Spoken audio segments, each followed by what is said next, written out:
Most people think the age you can touch your 401k without a penalty is the same age as retirement itself, 65, 67, whatever number they last heard. It isn't.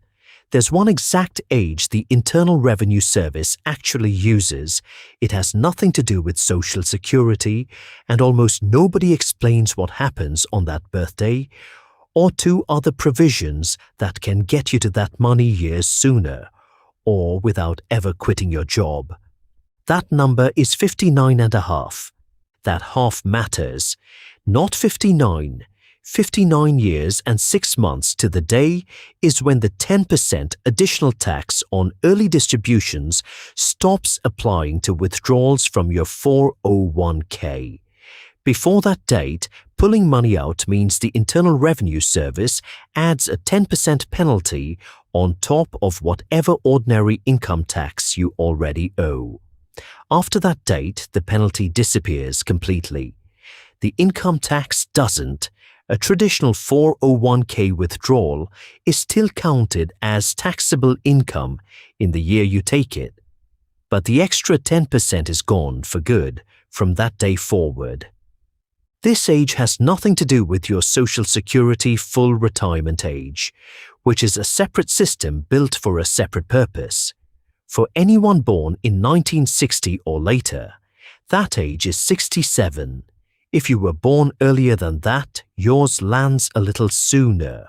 Either way, reaching it has no bearing whatsoever on when you can access your 401k. You could start drawing from your 401k at 59 and a half and still choose to wait years before ever filing for Social Security.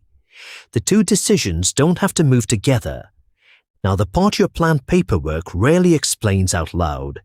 If 59 and a half feels too far away, there's a narrower exception called the Rule of 55. Under the Internal Revenue Code, if you separate from your employer, quit, get laid off, retire, however it happens, during or after the calendar year you turn 55, you can withdraw from that employer's 401k without the 10% penalty, even though you're younger than 59 and a half. Here's the narrow part, and it trips people up constantly. The Rule of 55 only reaches the 401k held by the employer you're separating from right now, this year. It doesn't reach old 401k accounts still sitting with previous employers, and it doesn't reach an individual retirement account either, since an IRA has no employer to separate from in the first place. There's one way to expand what's covered. Move old retirement money into your current employer's plan before you leave, and it can qualify too. Do the opposite, moving money out of your workplace plan into an IRA, and that money loses the exception completely, even by accident. Picture someone who spent years at one company, then changed jobs later in their 50s. Under the Rule of 55 alone, that earlier account stays off limits unless it was consolidated into the new plan first. This whole provision is also optional for the employer to offer, so it's worth checking your summary plan description, the document your plan administrator gives you spelling out exactly what your plan allows, before you count on any of it. Here's the provision almost nobody asks about, and it runs in the opposite direction of the Rule of 55. Once you turn 59 and a half, some 401k plans allow what's called an in-service withdrawal. This lets you take money out of your current active employer's 401k while you're still working there. No quitting, no layoff, no separation of any kind required.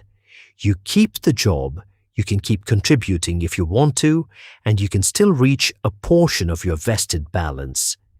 The catch is that this provision isn't automatic anywhere.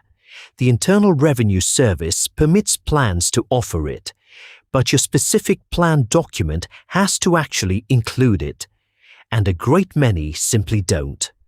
Some plans that do allow it only apply it to certain contribution types.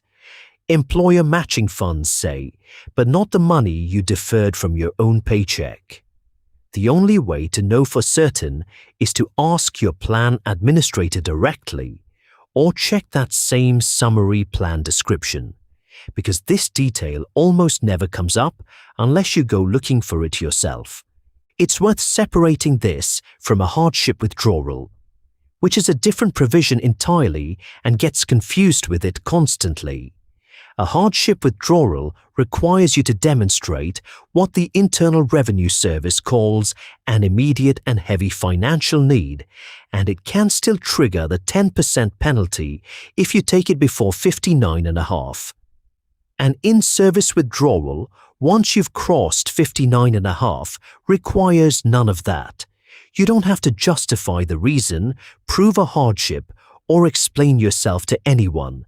The plan either allows it at your age or it doesn't. So by the time you reach 59, you're often sitting on 3 separate levers, each governed by its own rule. Ordinary access at 59.5, penalty-free, on every plan, everywhere.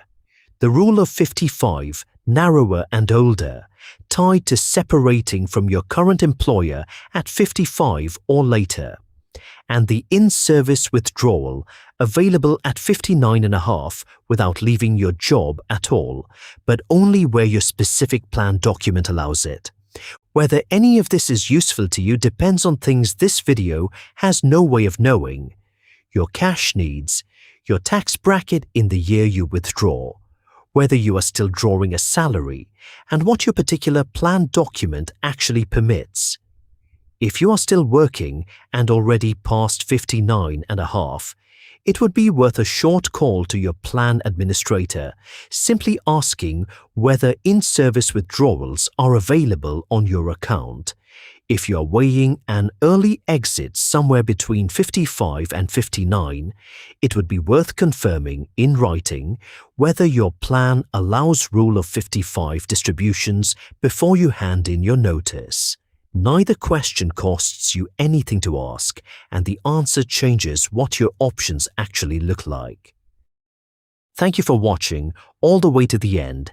If this video gave you something to think about, do one small thing: subscribe to Retirement Decisions Desk.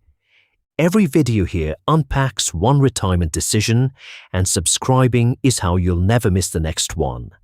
Take care of yourself, and I will see you in the next video.